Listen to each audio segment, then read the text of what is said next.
ಹಣದ ಮಹತ್ವ ಏನಿದೆ ಹೇಳ್ರಿ? ನಿಜವಾಗಿ ಯೋಚನೆ ಮಾಡಿ ನೋಡಿದ್ರೆ ಹಣದ ಮಹತ್ವ ಏನಿದೆ? ಬಹಳ ಹಣ ಇದೆ ಅಂತ ಇಟ್ಕೊಡ್ರಿ, ಏನ್ ಮಾಡ್ತೀರಿ ಹಣದಿಂದ? ಏನ್ ಮಾಡ್ತೀರಿ? ಎಷ್ಟು ಬನಾರಸಿ ಸೀರೆ ಉಡ್ತೀರಿ ನೀವು, ಎಷ್ಟು ಸಿಲ್ಕ್ ಸೀರೆ ಉಡ್ತೀರಿ? ಹಣದ ನಿಜವಾದ ಮಹತ್ವ ಏನ್ ಗೊತ್ತಾ? ಇನ್ನೊಬ್ರಿಗೆ ಸಹಾಯ ಮಾಡೋದು.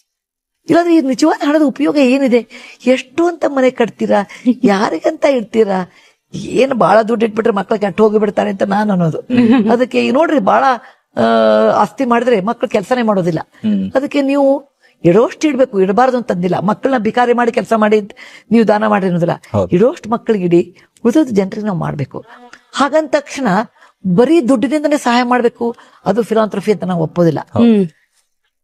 ಫಿಲಾಂಥ್ರಫಿ is love fellow human being.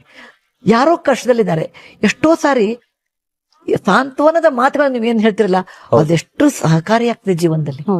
ಅದಕ್ಕೆ ಸಾಂತ್ವನದ ಮಾತು ನೀವು ಒಂದು ಫಿಲಾಂಥ್ರಫಿ, ದುಡ್ಡಿಂದ ಕೊಡೋದು ಒಂದು ಫಿಲಾಂಥ್ರಫಿ, ಕಾಳು ಕಡಿ ಕೊಡೋದು ಒಂದು ಫಿಲಾಂಥ್ರಫಿ, ಊಟ ಬಡಿಸೋದು ಫಿಲಾಂಥ್ರಫಿ, ಮತ್ತು ಮತ್ತೊಬ್ಬರ ಪ್ರೀತಿಯಿಂದ ನೋಡೋದು ಫಿಲಾಂಥ್ರಫಿ.